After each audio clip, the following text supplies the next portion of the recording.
Hi students. So இன்னைக்கு நம்ம என்ன பார்க்க போறோம் அப்படின்னா 12ஆம் வகுப்பு இயற்பியல்ல தமிழ் மீடியம் ஸ்டூடெண்ட்ஸுக்கு நாலாவது பாடத்தினுடைய தலைப்பு உங்களுக்கு தெரியும், மின்காந்த தூண்டலும் மாறுதிசை மின்னோட்டமும். ஸோ அதனுடைய இன்ட்ரோடக்ஷன் ஃபர்ஸ்ட் இல்லையா? ஸோ இந்த இன்ட்ரோடக்ஷன் ரொம்ப ரொம்ப முக்கியம். ஏன்னா இது புரிஞ்சாதான் இதுக்கு அடுத்து வரக்கூடிய டாபிக்ஸ் எல்லாம் புரியும். ஸோ அதனால பொறுமையை பாருங்க. அந்த லெசனை பொறுத்த வரைக்கும் அதுல ரெண்டு பார்ட். ஃபர்ஸ்ட் ஹாஃப்னு சொல்லும்போது மின்காந்த தூண்டல் தத்துவத்தினுடைய அடிப்படையில் இருக்கும். செகண்ட் ஹாஃப்ங்கிறது மாறுதிசை மின்னோட்டம் இல்லையா? மாறுதிசை நம்ம வீடுகளில் பயன்படுத்தக்கூடிய மின்னோட்டம் மாறுதிசை மின்னோட்டம், ஏசின்னு சொல்லுவோம், அல்டர்னேட்டிங் கரண்ட். நேர்திசை மின்னோட்டம் அப்படிங்கிறது டைரக்ட் கரண்ட் அப்படின்னு சொல்லுவோம் இல்லையா? சோ ஏன் மாறுதிசை மின்னோட்டத்தை பயன்படுத்துறோம் அப்படின்னா, ரொம்ப தூரத்துக்கு நெடு தொலைவுக்கு நம்ம திறனை இல்லையா, பவர் அப்படின்னு சொல்லுவோம் இல்லையா, வோல்டேஜ் அண்ட் கரண்ட். தமிழ்ல மின்னழுத்தம் மற்றும் மின்னோட்டத்தை ரொம்ப தொலைவுக்கு நம்ம கொண்டு போனோம், எஃபெக்டிவா கொண்டு போனோம் அப்படின்னா கண்டிப்பா அது யாரால மட்டும்தான் முடியும் அப்படின்னா மாறுதிசை மின்னோட்டம் அப்படின்னு சொல்லலாம் இல்லையா? ஓகே, நேர்திசை மின்னோட்டத்தை ரொம்ப தொலைவுக்கு நம்ம என்ன பண்ண முடியாது, எஃபெக்டிவா சென்ட் பண்ண முடியாது. சரி, அது ஒண்ணு. அதே மாதிரி மாறுதிசை மின்னோட்டத்தை பொறுத்த வரைக்கும் அது என்ன சொல்லுவாங்க அப்படின்னா பை டைரக்ஷன் அப்படின்னா இரண்டு திசை. பாருங்க, வலஞ்சுழி இடஞ்சுழி, வலஞ்சுழி இடஞ்சுழி இப்படி இருக்கும். இதே இது நேர்திசை மின்னோட்டம் அப்படின்னா இந்த மாதிரி இருக்கும், ஒரே திசை கிளாக் வைஸ் வலஞ்சுழி. அதனால இங்கிலீஷ்ல இது யூனி டைரக்ஷன் ஒரு திசை, இத பை டைரக்ஷன் இரண்டு திசைகள் இல்லையா, வலஞ்சுழி இடஞ்சுழி. சோ இந்த மாதிரி இருக்கும். இதுதான் அல்டர்னேட்டிங், அல்டர்னாலே மாறக்கூடியதா மாறுதிசை மின்னோட்டம். இது நேர்திசை மின்னோட்டத்தினுடைய வரைபடம். சரி, சோ அத நம்ம லேட்டரா பார்ப்போம். சரி, இப்ப நம்ம பார்க்கக்கூடியது மின்காந்த தூண்டல் இந்த தத்துவம். சோ ஃபர்ஸ்ட் இந்த மின்காந்த தூண்டல் தத்துவம் வர்றதுக்கு என்ன காரணம் அப்படின்னா, அதுக்கு முன்னாடி 1820 இது நம்ம மூணாவது பாடத்துல படிச்சிருக்கோம். 1820 டேனிஷ் கண்ட்ரியை சேர்ந்த ஒரு இயற்பியலாளர், அவர் பேர் உங்களுக்கே தெரியும், நீங்க படிச்சிருப்பீங்க, ஹான்ஸ் கிறிஸ்டியன் வயர்ஸ்டர். சோ இவர் என்ன பண்றாரு அப்படின்னா, அடுத்த நாள் தன்னுடைய வகுப்புக்கு என்ன பண்றாரு, ப்ரிப்பேர் பண்ணிட்டு இருக்காரு. சோ அப்ப ஒரு விஷயத்த எதேச்சியா பாக்குறாரு இல்லையா? சோ அது ப்ரீ பிளான்ட் கிடையாது, எதேச்சியா பாக்குறாரு. என்ன அப்படின்னா, அந்த சர்க்யூட் நம்ம போட முடியாது. ஒரு எக்ஸாம்பிளுக்கு ஒரு டயக்ராம் போடுறேன். அதாவது ஒரு கடத்தி இல்லையா, இது கடத்தினால என்ன ஆகும், மின்னோட்டம் பாயும். இந்த கடத்தி என்ன பண்றேன் அப்படின்னா, ஒரு எக்ஸாம்பிளுக்கு அது ஒரு மின் சுற்றுன்னு எடுத்துக்கலாம் இல்ல, உனக்கு மின் சுற்றுன்னு தான் கொடுத்துருக்கோம், மின்னோட்டம் பாயக்கூடிய ஒரு சுற்று. சரி, நான் ஒரு எக்ஸாம்பிள் இங்கே சொல்றேன். சோ இது கடத்தி. இந்த கடத்தில எப்ப மின்னோட்டம் பாயும், எப்ப இந்த கடத்தினுடைய ரெண்டு முனைய ஒரு மின்கலன், ஒரு பேட்டரி கூட கனெக்ட் பண்றனோ இல்ல, மின்கலனுடைய சிம்பல் எப்படி இருக்கும், இது பிளஸ் இது மைனஸ், இந்த மாதிரி வச்சுக்கலாம் இல்லையா, இது பிளஸ் இது மைனஸ்.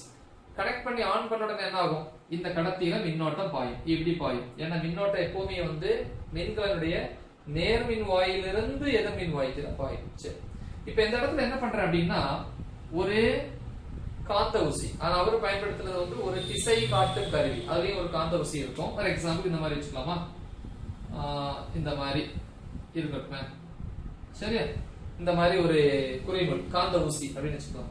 சோ அவரு எதாச்சும் பார்க்கும்போது என்ன ஆகுது அப்படின்னா, மின்னோட்டம் பாயும் அந்த மின் சுற்று அல்லது அந்த கடத்திக்கு பக்கத்துல இருக்கக்கூடிய அந்த திசை காட்டும் கருவியில இருக்கக்கூடிய குறிமுள் என்ன ஆகுது, விலகல் அடையுது. அந்த காந்த ஊசி விலகல் அடைகிறத பாக்குறாரு. அப்ப யோசிக்கிறாரு, எதனால இது விலகல் அடையுது அப்படிங்கறத யோசிக்கிறாரு, அனலைஸ் பண்றாரு, நிறைய எக்ஸ்பெரிமெண்ட் ஆய்வுகளை பண்ணி பாக்குறாரு. அப்பதான் ஃபைனலா கன்க்ளூஷன் கொடுக்கறாரு இல்லையா, ஒரு முடிவை கொடுக்கறாரு. என்ன அப்படின்னா, மின்னோட்டம் பாயும் கடத்திய சுத்தி என்ன உருவாகணும், காந்தப்புலம் உருவாகும் இல்லையா. சோ இப்படி காந்தப்புலம்னா ஃபர்ஸ்ட் இந்த மாதிரி ஒண்ணு, இந்த மாதிரி காந்தப்புலம் உருவாகும் வட்ட வடிகள. சரியா, சோ இது உருளை வடிவ கடத்தியா இருந்துச்சுன்னா காந்தப்புலம் இந்த மாதிரி இருக்கும். காந்தப்புலத்துக்கு கண்டிப்பா ஒரு திசை இருக்கும் இல்லையா. சோ இந்த மாதிரி ஒரு திசை, இங்க உள்நோக்கி, இங்க காந்தப்புலம் வெளிநோக்கி வர்றது மாதிரி. சரி, அப்ப இந்த காந்தப்புலம் இந்த திசை காட்டும் கருவியில் இருக்கக்கூடிய காந்த ஊசி, அந்த காந்த ஊசிக்கு என்ன காந்தப்புலம் இருக்கும். இந்த ரெண்டு காந்தப்புலங்களுக்கு இடையில இருக்கிற அந்த இடைவினை என்ன ஒரு இடைவினை, ரெண்டு ஒரே துருவமா இருந்துச்சுன்னா விரட்டும், நார்த் நார்த் விரட்டும், சவுத் சவுத் விரட்டும், நார்த் சவுத் கவரும். சோ அந்த இடைவினை காரணமா தான் இது விலகல் அடையுது. அப்ப திசை காட்டும் கருவியில் இருக்கக்கூடிய குறிமுள் விலகல் அடைகிறது காரணம் மின்னோட்டம் பாயும் கடத்தியை சுத்தி உருவாகக்கூடிய காந்த புலம் அப்படிங்கறத சொல்றாரு. சோ இதான் மின்னோட்டத்தினுடைய காந்த விளைவு. மின்னோட்டத்தினால் காந்த புலத்தை உருவாக்க முடியும். ஒரு காந்த ஊசிய மின்னோட்டம் பாயும் கம்பி சுருளுக்கு பக்கத்துல வச்சு அப்படின்னா காந்த ஊசி விலகல் அடையும். சோ இதுதான் வந்து மின்னோட்டத்தினுடைய காந்த விளைவு. அது காரணம் காந்தப்புலம். புரிஞ்சிருக்கும். அப்ப மின்னோட்டத்தை கொடுத்தா காந்தப்புலம் உருவாக்கலாம். சரி, இத சொன்னது யாரு அப்படின்னா ஃபர்ஸ்ட் 1820ல கிறிஸ்டியன் வயர்ஸ்டட், ஹான்ஸ் கிறிஸ்டியன் வயர்ஸ்டட் இல்லையா? ஹான்ஸ் கிறிஸ்டியன் வயர்ஸ்டட் இல்லையா? 1820ல என்ன விளைவுமா? இந்த விளைவு. இதுக்கு என்ன பேரு? இங்க எழுதிக்கலாம், மின்னோட்டத்தின் காந்த விளைவு. மின்னோட்டத்தின் காந்த விளைவு. கரெக்டா? அதுக்கு அடுத்து ஆம்பியர் இல்லையா? ஆம்பியர். சோ அவர் வந்து ஒரு இயற்பியலாளர். சோ அவர் என்ன சொல்றாரு அப்படின்னா, மின்னோட்டம் பாயும் ஒரு கடத்தியானது எப்படி இருக்குமா? ஒரு சட்ட காந்தத்தை போல வந்து பிஹேவ் பண்ணுமா. ஏன்னா மின்னோட்டம் பாயும் கடத்தி, மின்னோட்டம் பாயும் போது நம்ம படிச்சிருக்கோம் இல்லையா? என்ன சொல்லணும் அப்படின்னா எலக்ட்ரோ மேக்னெட், மின் காந்தத்தை அப்படிதான் உருவாக்குங்க. மின்காந்தம் மின்னோட்டத்தை கொடுத்து சாதாரண ஒரு மெட்டல் உலோகத்தை வந்து இதான் மாத்துவோம், காந்தமா மாத்துவோம். அப்ப அதுக்கு என்னெல்லாம் இருக்கும்? வட துருவமும் இருக்கும், தென் துருவம். அப்ப மின்னோட்டம் பாயும் ஒரு கடத்தியானது அந்த கடத்தியை சுத்தி காந்தப்புலம் உருவாகுதுன்னா கண்டிப்பா அதுக்கு வட துருவமும் இருக்கும், தென் துருவமும் இருக்கும். அப்ப இது ஒரு சட்ட காந்தத்தை போல என்ன பண்ணும்? செயல்படும் இல்லையா? அப்ப இங்க இல்லையா என்ன எழுதலாம்? மின்னோட்டம் பாயும் கடத்தியானது எதை போல செயல்படும்? சட்ட காந்தத்தை போல செயல்படும். சட்ட காந்தத்தை போல செயல்படும் அப்படின்னு சொன்னது யாரு? ஆம்பியர். சோ இது வந்து நம்ம மூணாவது படத்துல படிச்சிருக்கோம். சரியா? சோ அப்ப என்ன பண்றாங்க அப்படின்னா, அதுக்கு அடுத்து நிறைய சயின்டிஸ்ட் வந்து, நிறைய அறிவியலாளர்கள், இயற்பியலாளர்கள் வந்து என்ன பண்றாங்க அப்படின்னா யோசிக்க ஆரம்பிக்கிறாங்க. மின்னோட்டத்தினால காந்தப்புலம் உருவாக்க முடியும்னா ஏன் வந்து காந்த புலத்தினால மின்னோட்டம் உருவாக்க முடியாது? சோ அப்ப மின்னோட்டத்தின் காந்த விளைவுக்கான மறுதலை விளைவை வந்து என்ன பண்ற? மறுதலை என்னது? இங்க மின்னோட்டத்தால காந்த விளைவு, காந்தப்புலம் உருவாகுது. அப்ப காந்த புலத்தால மின்னோட்டத்தை உருவாக்கலாம் இல்லையா? எப்படி உருவாக்குறது அப்படிங்கிற ஆராய்ச்சி வந்து தொடங்குறாங்க. சோ ஒரே காலகட்டத்துல வந்து ரெண்டு சயின்டிஸ்ட் யாரெல்லாம் அப்படின்னா, ஒன்னு மைக்கேல் ஃபாரடே, அவர் வந்து இங்கிலாந்து நாட்டை சேர்ந்தவர். தென் அமெரிக்க நாட்டை சேர்ந்த ஜோசப் ஹென்றி. ஓகேவா? யாரெல்லாம்? ஒன்னு வந்து மைக்கேல் ஃபாரடே, இன்னொன்னு யாரு? ஜோசப் ஹென்றி இல்லையா? சோ இவர் எந்த நாட்டை சேர்ந்தவரு? இங்கிலாந்து. சோ இவரு அமெரிக்கா. சரியா? அமெரிக்கா நாட்டை சேர்ந்தவங்க. இவங்க ரெண்டு பேரும் தனித்தனியா ஆனா ஒரே காலகட்டத்தில் என்ன பண்றாங்க அப்படின்னா ஆராய்ச்சி மேற்கொள்றாங்க. இதுக்கு மறுதலை, அதாவது காந்தப்புலத்துல இருந்து மின்னோட்டத்தை உருவாக்குறதுக்கு.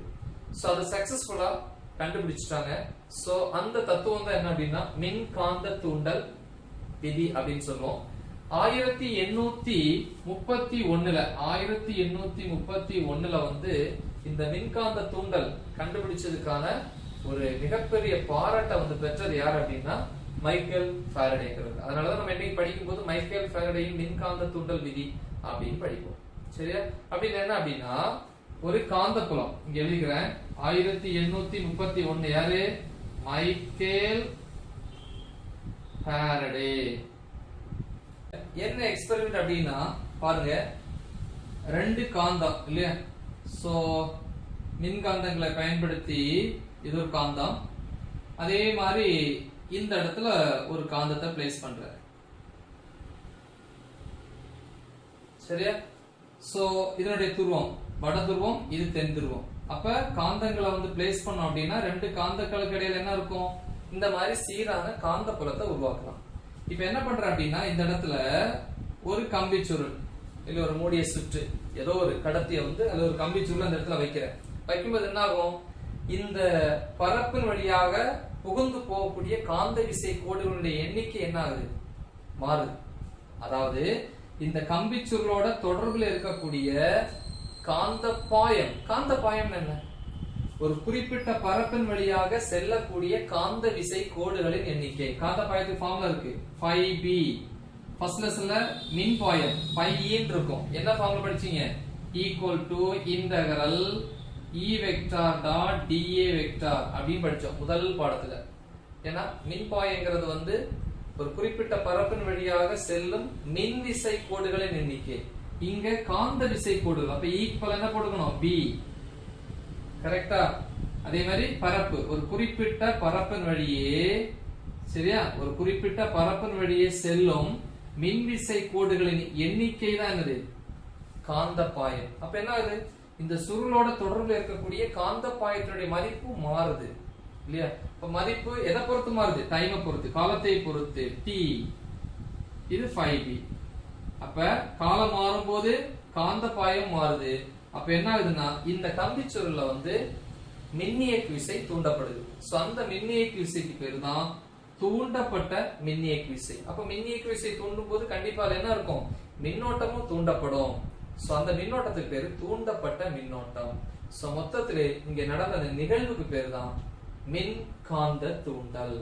அப்படின்னா காந்த புலத்திலிருந்து அல்லது காந்த புலம் இருக்கிற இடத்துல ஒரு கம்பிச்சுருளை வச்சேன்னா இந்த கம்பிச்சுருள்ல என்ன உருவாகும்? மின்னோட்டம் உருவாகும். இந்த மின்னோட்டத்துக்கு பேர் என்னது? தூண்டப்பட்ட மின்னோட்டம். சோ இந்த எக்ஸ்பெரிமெண்ட்டை வந்து சக்சஸ்ஃபுல்லா செஞ்சு முடிக்கிறார். சரியா? ஓகே. சோ காந்தப்பாயம் வரையறை உங்களுக்கு தெரியும். காந்தப்பாயம் கேட்ட எழுதணும். ஒரு குறிப்பிட்ட பரப்பின் வழியே செல்லும் காந்த விசை கோடுகளின் எண்ணிக்கை காந்தப்பாயம் எனப்படும். ஃபர்ஸ்ட் லெசன்ல ஒரு குறிப்பிட்ட பரப்பின் வழியே செல்லும் மின் விசை கோடுகளின் எண்ணிக்கை மின்பாயம். இது காந்த விசை கோடுகள். கன்ஃபியூஸ் ஆக வேண்டாம். ஃபார்முலா அங்க E இருக்கும், இங்க B இருக்கும். சரியா? சோ இதோட அலகு வந்து பாத்தீங்கன்னா வெபர். சரியா? Scientist name weber. நோட்டேஷன் வந்து போடும்போது சிம்பல்ல போடும்போது இல்லையா, இது அலகு, இது குறியீடு WB அப்படின்னு போடும் வெபர். சோ இது முக்கியமான ஒரு இன்ட்ரோடக்ஷன் பார்ட். நல்லா தெளிவா புரிஞ்சுக்கோங்க. சோ அப்ப இதனுடைய மாறுதலை தான் இது. இது மின்னோட்டத்தினால காந்தப்புலம் உருவாகுது. சோ அது மின்னோட்டத்தின் காந்த விளைவுன்னு சொல்லுவோம். இது காந்த புலத்தினால ஒரு சுருள்ல மின்னோட்டம் உருவாகும் இல்லையா? அப்ப கரெக்டா எழுதணும். காந்த புலத்துல வந்து ஒரு கம்பி சுருளை வைக்கும் போது காலத்தை பொறுத்து அந்த கம்பி சுருளோட தொடர்புல இருக்கக்கூடிய காந்த பாயத்தினுடைய மதிப்பு மாறும் போது அந்த கம்பி சுருள்ல மின்னியக்கு விசை தூண்டப்படும். அதே நேரத்துல மின்னோட்டமும் தூண்டப்படும். ஏன்னா மின்னியக்கு விசை இருந்தா கண்டிப்பா மின்னோட்டம் இருக்கும். சோ அந்த நிகழ்வுக்கு பேர் தான் மின்காந்த தூண்டல். புரிஞ்சிருக்குன்னு நினைக்கிறேன். நல்லா தெளிவா பாருங்க. உங்க ஃப்ரெண்ட்ஸுக்கு ஷேர் பண்ணுங்க. All the best. தேங்க்யூ.